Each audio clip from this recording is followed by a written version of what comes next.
네, 반갑습니다.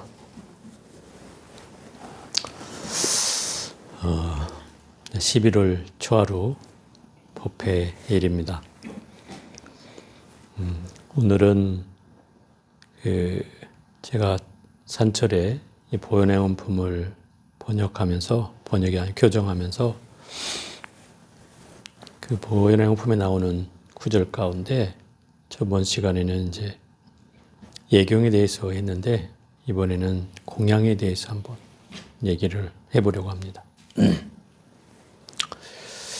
공양이라고 하는 말은 원래 뜻이 공급, 자양 이 두 가지 의미를 담고 있습니다. 공급한다는 것은 베풀어 준다는 뜻이고, 자양이라는 것은 나의 생명을 기른다, 자라게 한다 이런 거죠. 그 뜻을 갖는 게 바로 공양의 뜻입니다. 우리가 흔히 모든 부처님께 향이나 꽃이나 음식이나 과일이나 떡이나 하는 공양물을 올리는 것이 단순한 공양의 행위로 알긴 하지만, 이 공양이라는 말은 결국 이 공양을 통해서 공양 올리는 것뿐만 아니라 내 마음까지 자라게 하는 일이기 때문에 이러한 의미로 공양이라고 하는 겁니다. 이 공양은 결국 나의 중심적인 또는 이기적인 또는 내 것이라고 하는 소유에 대한 집착으로부터 뭔가 부처님께 공양을 바침으로 해서 나의 집착을 벗어나는 일이고, 또 흔히 말하면 불교에서 말하는 그 방아착, 내려놓는 일이 되는 일이기도 하다는 겁니다. 더욱이 이 공양은 부처님을 생각하면서 가장 존귀하다고 하는 내가 가지고 있는 것을 부처님께 정성을 기울여 기쁜 마음으로 드리는 것, 그것이 공양의 큰 의미일 겁니다. 물론 우리는 여기서 부처님이라는 존재를 우리 뒤에 앉아있는 부처님으로만 한정한다면 이 공양은 간단한 일입니다. 그렇지만 이 보현행원품에서는 그 부처님이, 그 대상이 굉장히 광범위한 부처님을 얘기하고 있다 이 말이죠. 예를 들어서 우리가 처처에서 곳곳에서 부딪혀지는 모든 사람, 모든 생명체, 나의 가족, 나의 이웃, 나의 친구, 이 모든 것들이 바로 부처님이라고 하는 겁니다. 결국 이 공양이라는 말에는 모든 부처님께 공양 올린다는 말이 숨어 있는 것이고, 그 모든 부처님이라고 하는 말은 결국 모든 사람, 모든 생명체를 일컫는 말이다. 그럼 부처님께 올리는 것은 물론이고 모든 사람에게 올리는 공양도 또한 참다운 공양이 될 수 있다는 거죠. 여러분이 가족을 위해서 베푸는 그 상차림도 훌륭한 공양이고, 또 자식에게 내리는 그 베품도 또한 훌륭한 공양이다 이 말이죠. 그래서 그런 의미로 본다면 이 사바세계에서 벌어지는 일 가운데 공양 아닌 게 없겠다, 이렇게 생각할 수 있겠죠. 그래서 이 공양이라고 하는 말은 결국 인간에게 무한한 공덕세계로 가게 하는 일이고, 내 작은 마음속에 그 이기적인 마음들을 뛰어나서 무한 공덕으로 흘러가게 하는 것이 바로 이 공덕의 진정한 의미라고 할 수 있습니다. 그래서 이 공양은 조건이 있어요. 대신에 공양의 조건은 뭐냐면, 첫째, 무심이어야 되고. 무심이라는 건 뭐예요?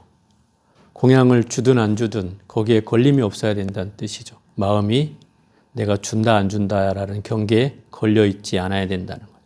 또 두 번째는 비슷한 말일 수는 있겠지만 무조건이래요. 조건이 필요치 않다. 마치 우리가 베푸는 자비라고 하는 말도 가장 큰 자비가 뭐라고 했죠? 무연자비라고 하잖아요. 그건 조건이 없는 자비를 말하는 거죠. 베품에 조건이 있어서는 안 되죠. 여러분이 자식한테 조건이 있어 베푸는가요? 그런 분도 있더라고요.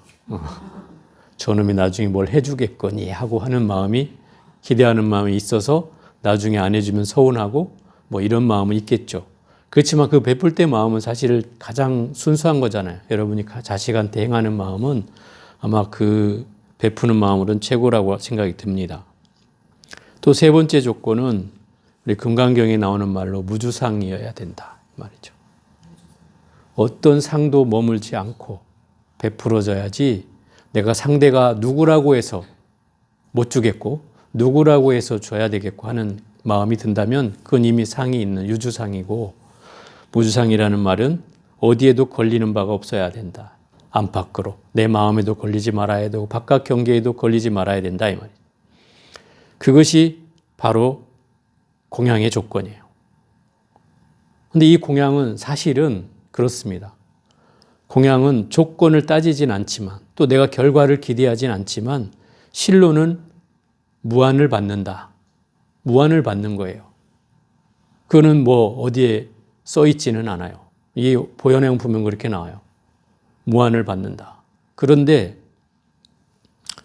그것 때문에 그럼 해야 되는가라고 하는 것은 좀 다른 문제이고, 이 보현행품에서 말하는 공양은 모든 부처님께 공양을 올리는 것이고 그 부처님을 포함해서 모든 불보살님께 공양을 올리는 것이다.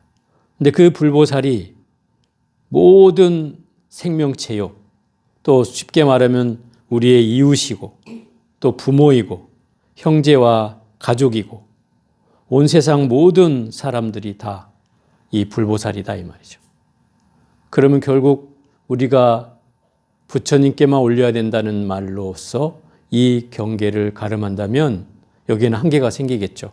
그렇지만 여기서 말하는 그 공양은 광수공양이거든요. 보현행어품에서는 광수공양, 널리 공양을 닦는다는 거죠.